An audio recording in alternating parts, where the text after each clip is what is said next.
Assalamualaikum dan salam sejahtera. Terima kasih Tuan Jadi Petua kerana saya diberi peluang membahaskan RUU pindaan Akta Penyertakan Teks Al-Quran pada hari ini.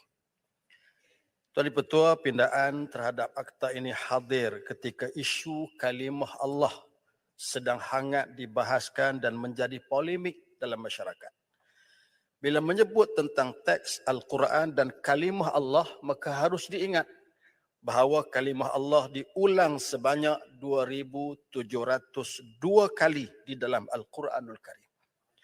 Sebelum saya menyentuh lebih lanjut tentang pindaan ini, saya ingin tegaskan bahawa langkah kementerian menarik balik rayuan terhadap keputusan Mahkamah Tinggi telah menimbul dalam isu kalimah Allah telah menimbulkan pelbagai reaksi kurang senang daripada pelbagai pihak.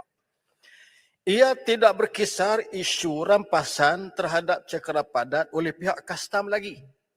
Bahkan pihak plaintif dalam kes ini sebenarnya mahu mencabar Kementerian Dalam Negeri dan Kerajaan Malaysia supaya larangan terhadap penggunaan kalimah Allah, Baitullah, Kaabah dan salat dalam penerbitan agama Kristian sebagai tidak berperlembagaan.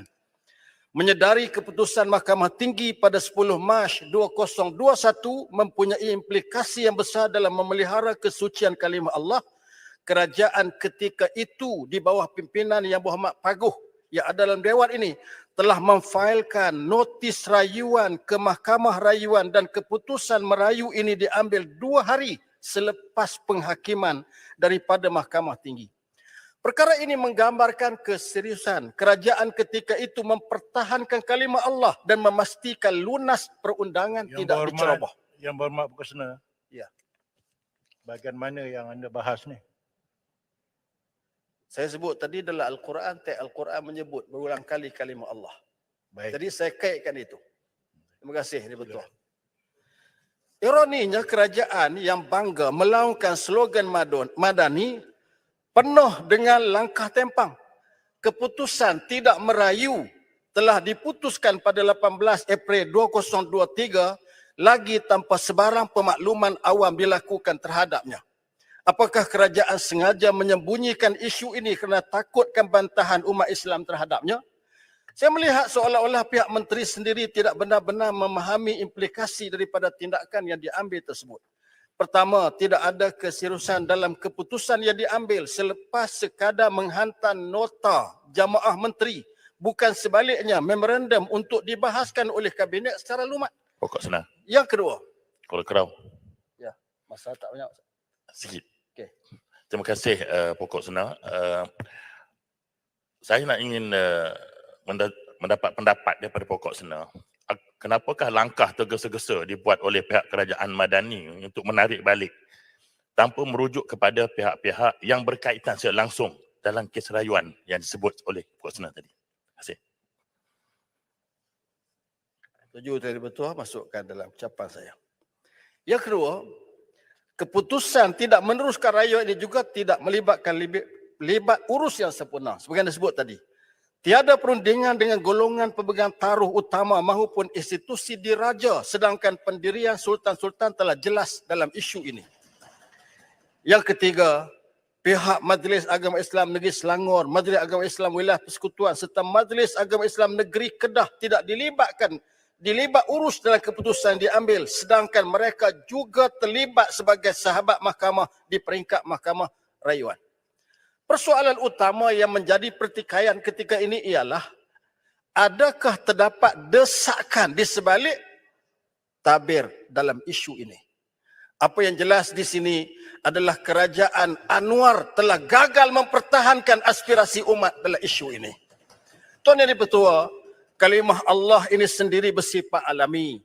Allah Subhanahu wa taala merakamkan di Al-Quran apabila ditanya kepada golongan yang tidak beriman mengenai siapa yang menciptakan alam ini, maka dijawab oleh mereka Allah.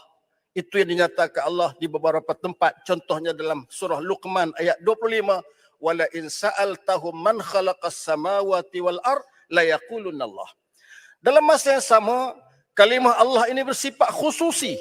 Keesaan Allah adalah bersifat kepada lafzul jalalah dan di sini ia membezakan kalimah itu dengan konsep ketuhanan dan agama selain dari Islam. Setengah 30 saat. Ya, terima kasih. Betul. Oleh sebab itu penggunaan kalimah Allah harus diteliti dan dilihat Datuk dengan tujuan yang betul. Datuk yang betul. Tuan yang dipertua, Standing order. 36.1. Duduk. Seseorang Hormat ahli sidang dewan ini. apabila membahaskan rang undang-undang yang meminda akta induk, hanya perkara-perkara yang berkaitan rang undang-undang itu sahaja yang dibenarkan bercakap dan tidak kepada perkara yang melibatkan akta induk. Mohon. Yang berhormat, pokok sena, saya telah menyatakan tadi, ya, dengan jelas. Saya bagi laluan, saya nak tengok sejauh mana. Tapi nampak gaya 5 minit yang diberikan pada yang berhormat tidak setumpu kepada ini. Saya beri ingatan kepada yang berhormat yang lain. Perkara 36.1 adalah jelas.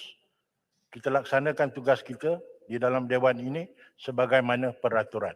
Saya tidak akan memberi terpesong daripada ini. Ya. Pada pembahas-pembahas yang akan datang. Saya akan hentikan. 36.1 adalah jelas, kita berbincang berkaitan pindaan. Bukan ruang untuk berbahas perkara lain. Ambil maklum sedemikian ya. Saya tidak akan teragak-agak menggunakan perkara 44, peraturan 44. Jika peraturan untuk memastikan perjalanan dewan ini jelas.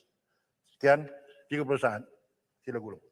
terima kasih yang dipertua. Saya patuh sebagaimana saya sebut tadi, apa yang saya sebut tentang teks Al-Quran tidak lari daripada apa yang kita bahaskan kerana di dalamnya terdapat kalimah Allah yang sedang kita bincangkan sekarang. Tuan Dipertua, saya secara prinsip menyokong kuasa yang lebih luas diberikan kepada lembaga pengawalan dan pelaksanaan pencetakan Al-Quran bagi mengetatkan kawal selia terhadap sebarang pencetakan, pengimportan, penerbitan, penjualan, pengedaran, pelupusan, penterjemahan dan pentafsiran teks Al-Quran atau bahan Al-Quran, teks Al-Quran yang ada dalam negara. Cuma Tuan Dipertua, saya ingin tegaskan bahawa kita setuju teks Al-Quran dipelihara dengan baik. Cuma lebih utama maksud setiap kalimah Al-Quran juga wajib dipelihara. Kalimah utama adalah Al-Quran ialah kalimah Allah. Pastikan kalimah ini diletakkan di tempat yang selayaknya. Maka saya tegaskan sekali lagi, kerajaan Madani ini benar-benar gagal jika kalimah Allah yang terdapat dalam Al-Quran tidak mampu dipelihara dan dipertahankan. Sekian, terima kasih. Boleh betul.